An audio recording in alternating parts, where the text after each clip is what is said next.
Gingong mangingilad na sikop human na biktima o gusa ka senior citizen sa Dakbayan sa Talisay. Modo sa sospek nga magpakaroon ingnon nga dunay foundation na og nagnegosyo og herbal o adunay langyaw nga bana og kuhaon ang kwarta o alahas sa biktimahon aron mamiyembro apan lipaton na di ay og dayong sibat.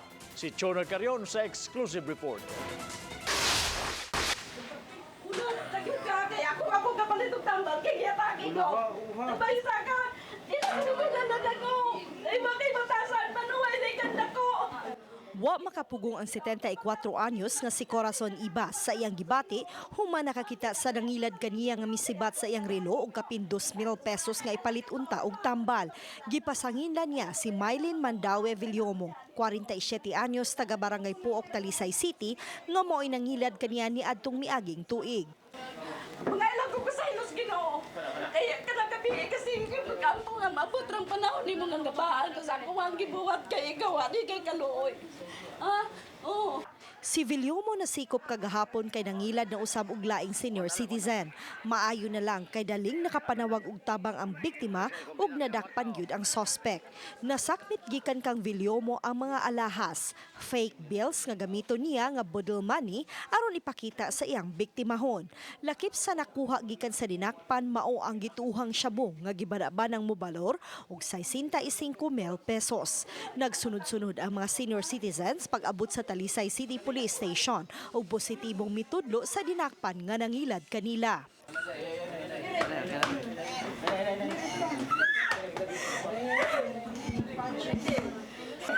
Gani ang grade 7 nga tinun-an, wa makapugong sa iyang gibati kay ang iyang cellphone lakip sa nakuha ni Villomo sa dihang kuyog siya sa iyang lola nga si Elizabeth Silayan, 66 anyos, nga nakuhaan usab og cash ug mga alahas. Ako kwarta nako gihurot ug hatag nako niya kay kuno mo na Arios, Singsing, Rilo ug kanang usa pa to basta kay daghan na nakuha ko. Kani lang luoy ko, puting hilak. Puting hilak ani kay cellphone nga tuwa dito tanang project ko.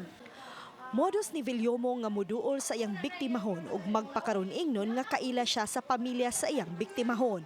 Magpaila usab siya nga adunay foundation nga andam motabang sa mga nanginahanglan ug nga adunay negosyo nga herbal, aduna usab siya bana nga langyaw hangtod nga makumbinsi gyud ang biktima nga ipatangtang ang alahas ug ihatag ang kwarta aron mahimong miyembro. Apan lipaton lang niya ang biktimahon og dayong sibat. Gani nakuhaan siya sa CCTV camera sa usa ka establishment dihang namiktima siya. Para tabangan ka namo, dalon ka niya. Ayaw lang, hipusa lang imong mga jewelries ug ang imong kwarta. Nya gi-instructionan tong victim nga ipabutang lang ang iyahang mga jewelries ug kwarta sa kuan tupad sa butang sa gamit sa katong suspect. Moto nagduda ang tag-iya. Naitabo ni dapit sa tabunok. Si Villomo nadakpan na kaniadto sa susamang modus apan nakapiyansa. Nasuta nga aduna siya mga pending warrant of arrest sa kasong estafa. Giangkon usab niya nga mao kini ang iyang gibuhat sud sa pipila na katuig ug naabot na bisan asa aron mamiktima. Kasagaran sa iyang mga biktima, mga senior citizen. Kana istorya lang ma'am ana. Kung paak sila sa komisyon, anak sila makuan. Anak sila madana ko, ma'am. Balik, lapta lang, ma'am. Gipaundan ako sa kung anak balik lang ko ba. Panawagan sa Talisay City Police Station sa mga nabiktima sa pagdangop sa ilang buhatan aron dugang mga kaso ang ipasaka batok sa dinakpan. Uban ni Marlon Melgazo, Chonor Carion, Balitang Bisdak.